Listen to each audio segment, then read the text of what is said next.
Dans cette vidéo, nous allons parler du Sony 70-200 GM OSS. C'est la dernière des 3 vidéos que je vous avais proposées pour le test des objectifs pour débuter la photographie animalière. Il y a eu le 200-600, il y a eu le 100-400 et maintenant le 70-200. C'est le dernier objectif dont je vous parle parce que c'est quelque part celui qu'il faut éviter lorsque l'on veut commencer la photographie animalière. Pourquoi? Eh bien, je vous dis ça tout de suite après l'introduction.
Comme énoncé en pré-introduction, je vous dis que cet objectif est quelque part l'objectif à éviter lorsque l'on veut débuter la photographie animalière.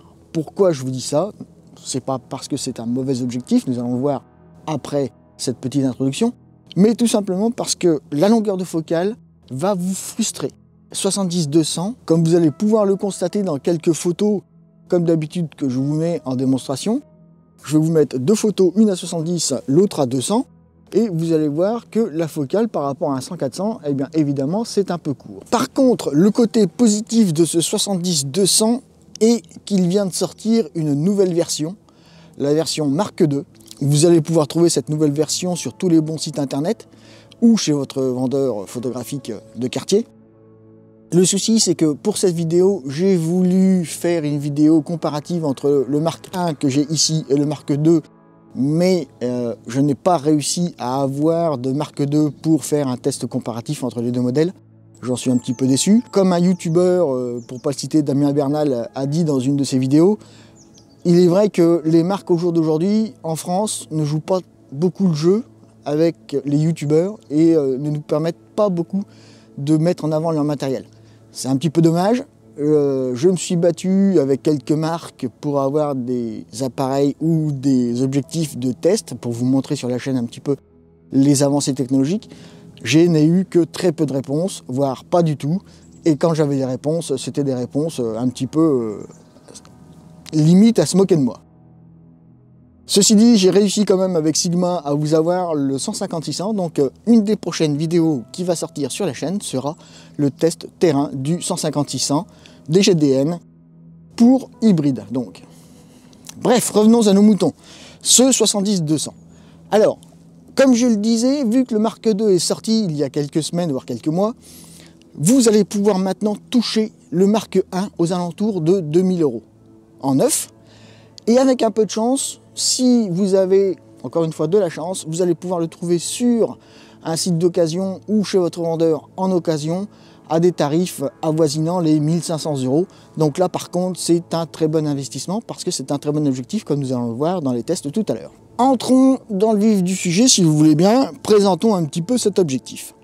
Nous avons un objectif sans le pare-soleil qui mesure une vingtaine de centimètres de longueur pour un diamètre de 8,8 cm et un diamètre de filtre en lentille frontale de 77 mm. Si j'ajoute le pare-soleil sur l'objectif, nous sommes à environ 25-28 cm de longueur pour un diamètre avec filtre d'environ 11 cm.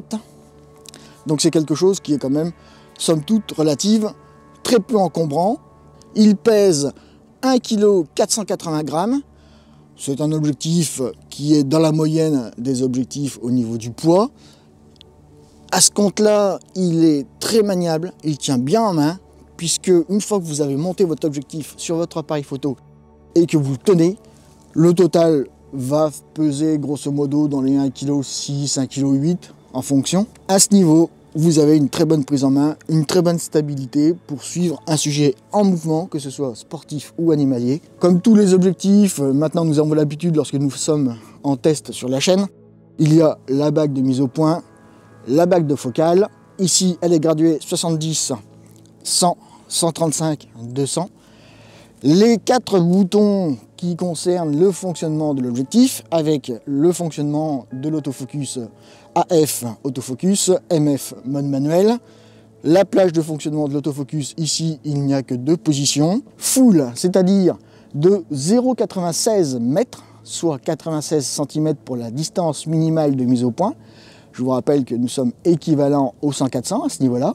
Le 100-400 lui aussi avait 96 cm de mise au point minimale. Donc c'est quand même des mises au point qui sont très très courtes.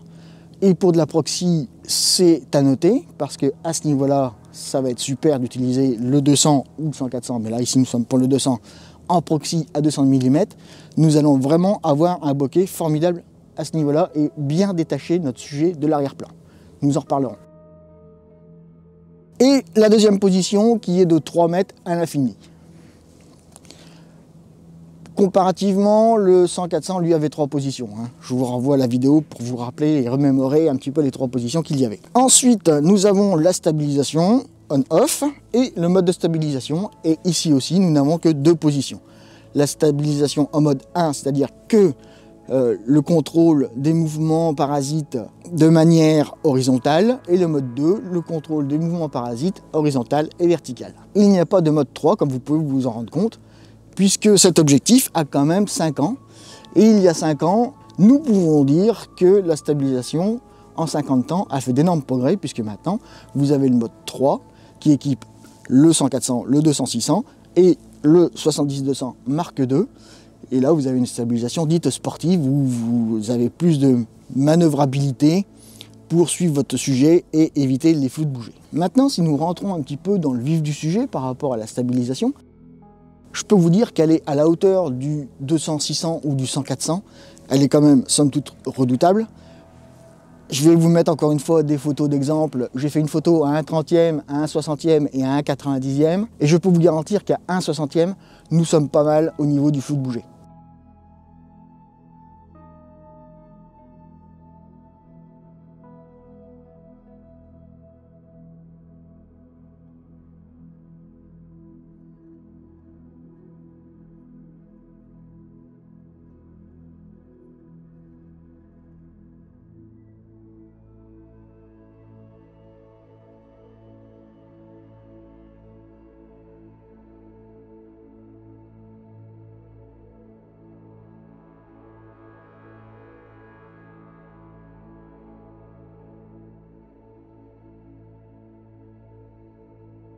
Alors, pour ceux qui ont oublié ce qu'est le flou de bouger, je vous rappelle que c'est une image qui semble floue parce que la vitesse d'obturation est descendue trop basse par rapport à la focale que l'on utilise. Petit rappel, pour éviter le flou de bouger, il faut utiliser en vitesse d'obturation l'inverse de la focale si nous sommes en full frame ou plein format, et il faut appliquer à cette focale une valeur 1,6, 1,7. Pour faire une cote mal taillée, on peut dire 2, pour éviter le flou de bouger en APS-C. C'est-à-dire que si vous êtes au 50 mm en APS-C, il faut 1/100 de seconde pour vous assurer que vous n'aurez pas de photo de flou de bouger.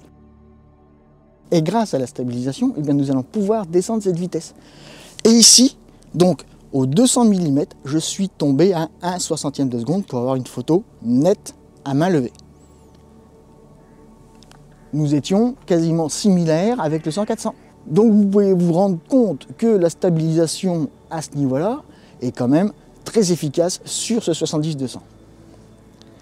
Par contre, j'attire votre attention au fait que la stabilisation, elle, est très efficace, mais votre sujet qui est plus ou moins en mouvement en fonction de l'instant où vous allez prendre votre photo, lui, il peut être flou sur votre photo. Donc attention, vous pouvez descendre en vitesse avec la stab, mais ne descendez pas trop, parce que sinon votre sujet risque d'être flou. En ce qui concerne l'autofocus, eh bien écoutez, l'autofocus, moi je me suis servi de cet objectif, on va dire à 80% du temps en vidéo. Et notamment, j'ai fait une vidéo pour une harmonie pas très loin de chez moi il y a quelques temps. Nous étions donc en salle avec des conditions d'éclairage plus ou moins catastrophiques, mais somme toute relatives, qui étaient quand même assez imposantes au niveau de l'éclairage, donc j'ai pas eu trop de peine. J'étais grosso modo à F4, F8 en fonction de ce que je voulais filmer. Et là, l'autofocus, lui, il a suivi ce que je voulais suivre sans aucun problème. Les transitions répondent exactement aux sollicitudes de l'appareil photo, c'est-à-dire que si vous réglez en rapide, les transitions sont très rapides, et si vous réglez en calme, les transitions seront très calmes et très souples. Donc là, au niveau de l'autofocus, il n'y a aucune surprise, c'est quasiment du même acabit que le 200-600 ou que le 100-400, il n'y a pas de problème, l'autofocus fonctionne très bien et réagit très bien aux sollicitudes du boîtier. Ensuite, j'ai oublié de vous dire qu'évidemment, sur cet objectif, tout comme le 200-600, tout comme le 100-400, il y a 3 boutons paramétrables dans le menu de l'appareil photo. Encore une fois, maintenant vous connaissez un petit peu mes habitudes, ces 3 boutons sont réglés à l'intérieur de mon boîtier pour le rappel central du collimateur autofocus. C'est-à-dire que lorsque j'appuie sur ce bouton, j'ai mon collimateur autofocus, où qu'il soit sur mon écran, va revenir automatiquement au centre. C'est un gain de temps pour moi parce que avec la composition, que ce soit en macro ou en animalier, j'ai facilement tendance à venir me loger dans des coins. Je vous renvoie sur les compositions, les règles de composition et la composition en photographie animalière, la vidéo est sur la chaîne. Et j'ai tendance à m'amuser à me balader avec mon curseur un petit peu n'importe où dans les coins. Et lorsque je veux ramener mon collimateur autofocus plein centre, j'appuie sur ce bouton-là et c'est réglé, on n'en parle plus. De plus, sur le pare-soleil, ici, vous avez la petite encoche comme sur le 100-400 pour pouvoir vous permettre de régler le filtre polarisant et ainsi éviter d'avoir à démonter systématiquement le pare-soleil pour venir régler ce filtre en fonction de l'effet que vous souhaitez. Donc c'est un gain de temps à ce niveau-là, hein, pas de souci. Pour monter le pare-soleil, il y a un petit bouton, on appuie dessus, quart de tour et on l'enlève, très facile. Hein. Pour le remettre, pareil, on met le petit bouton en face, l'encoche rouge sur l'objectif, quart de tour et c'est verrouillé au clic. À présent, entrons, si vous le voulez bien, dans le vif du sujet des caractéristiques vraiment techniques de l'objectif, avec, pour commencer, le vignettage. Alors, le vignettage, il est présent, quelle que soit la focale, quelle que soit l'ouverture, il est présent, il est bien là. Par contre, je vous rassure tout de suite, dans tous les tests que j'ai réalisés, encore une fois, je vous mets des petites photos pour vous montrer un petit peu les tests que j'ai faits et vous rendre compte de quoi il en retourne. Avec les calculs du professeur Nahabus que je suis, j'ai grosso modo calculé un vignettage de 2%. Donc vous voyez, c'est somme toute relative très très dérisoire. Et là, inutile de vous dire que Lightroom à 2% de vignettage va effacer ce vignettage sans aucun problème.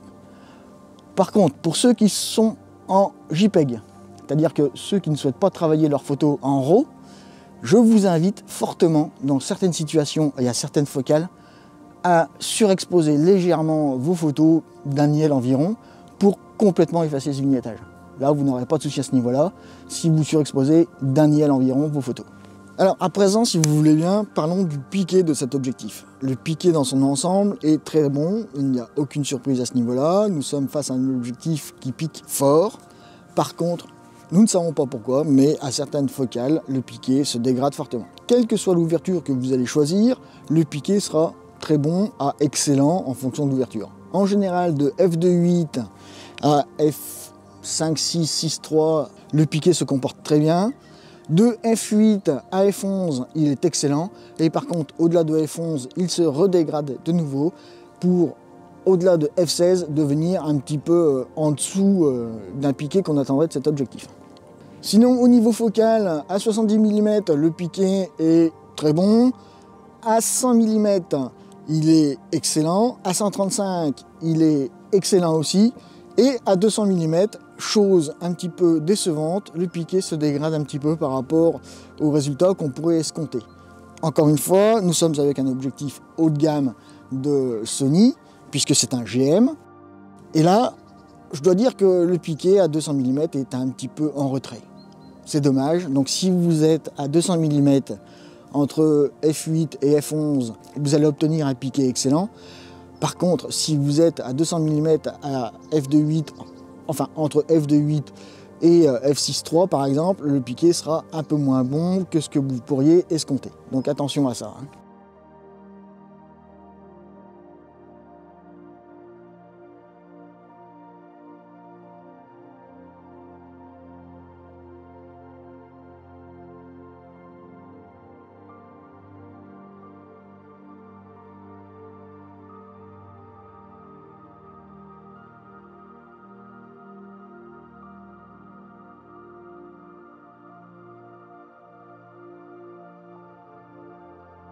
Ensuite, si je vous parle des aberrations chromatiques, qu'est-ce que vous allez me dire?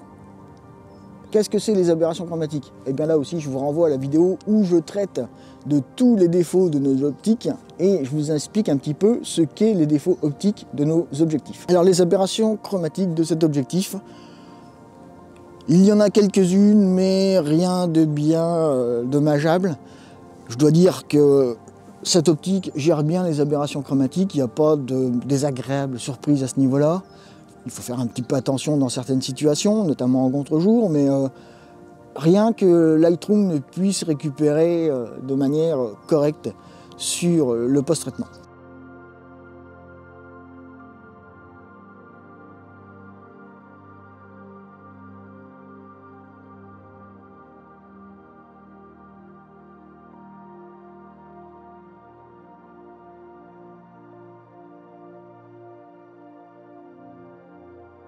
Au niveau du flair, je dois vous dire que là, le flair, attention parce qu'il est bien présent. Vous allez voir sur les photos de démonstration que je vous ai mis. Il est là, il est bien là. Il pique, hein, le flair. Lui, par contre, là, il pique bien les photos. Et si vous ne faites pas attention, vous allez avoir des photos inexploitables parce que le flair va vous massacrer la partie où il va être présent. Alors, comme vous pouvez le voir sur les photos, faites attention à votre composition avec une lumière vive qui s'approcherait de votre composition. Si jamais elle rentre dans le champ de la composition, eh bien vous aurez des traces de flair qui apparaîtront, c'est indéniable, comme vous avez pu le voir sur les photos de démonstration.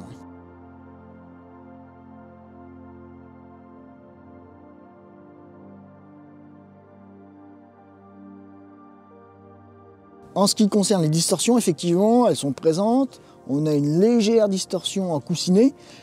Rien, encore une fois, de bien tangible. Lightroom, en post-traitement, va les effacer complètement. C'est pas un problème à ce niveau-là. Mais sachez qu'elles sont présentes, quelle que soit la focale, quelle que soit l'ouverture. Il n'y a rien de... Même pour ceux qui travaillent en JPEG, hein, vous allez voir que les distorsions, il n'y a rien vraiment de bien tangible. Ça passe tranquille et ça ne perturbera pas la lecture de vos photos. Et encore une fois, Lightroom va traiter ces distorsions sans aucun problème et vous récupérera les lignes droites et les perpendiculaires sans aucun problème. Maintenant, abordons un sujet, si vous voulez bien, qui est super. C'est le flair. Le flair de cet objectif est quand même impressionnant. Avec sa mise au point minimale de 96 cm, l'ouverture constante à 2,8, vous allez pouvoir, comme je vous l'ai dit en introduction, pouvoir détacher votre sujet de l'arrière-plan sans aucun problème. Et de plus, la composition des lamelles du diaphragme qui permet au diaphragme d'obtenir une forme circulaire parfaite vous obtient un bokeh sur des points lumineux qui sont ronds à 100%, il n'y a aucun souci là-dessus, ce qui lui procure pour moi un bokeh exceptionnel. J'adore le bokeh de cet objectif, il fait des choses fantastiques. Donc je vous ai mis aussi quelques petites photos de composition des lamelles du bokeh, pour bien vous rendre compte que ce bokeh est vraiment circulaire, qu'il apportera quelque chose de magnifique à votre traitement de bokeh justement sur vos photos. À ce niveau-là, c'est un objectif très remarquable par rapport au bokeh.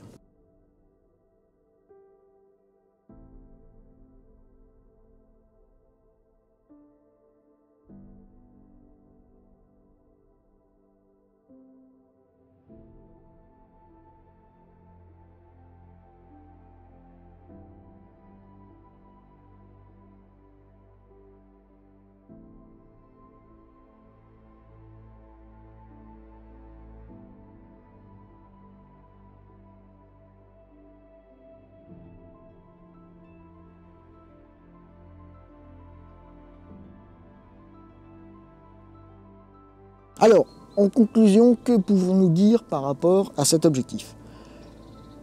Plusieurs choses.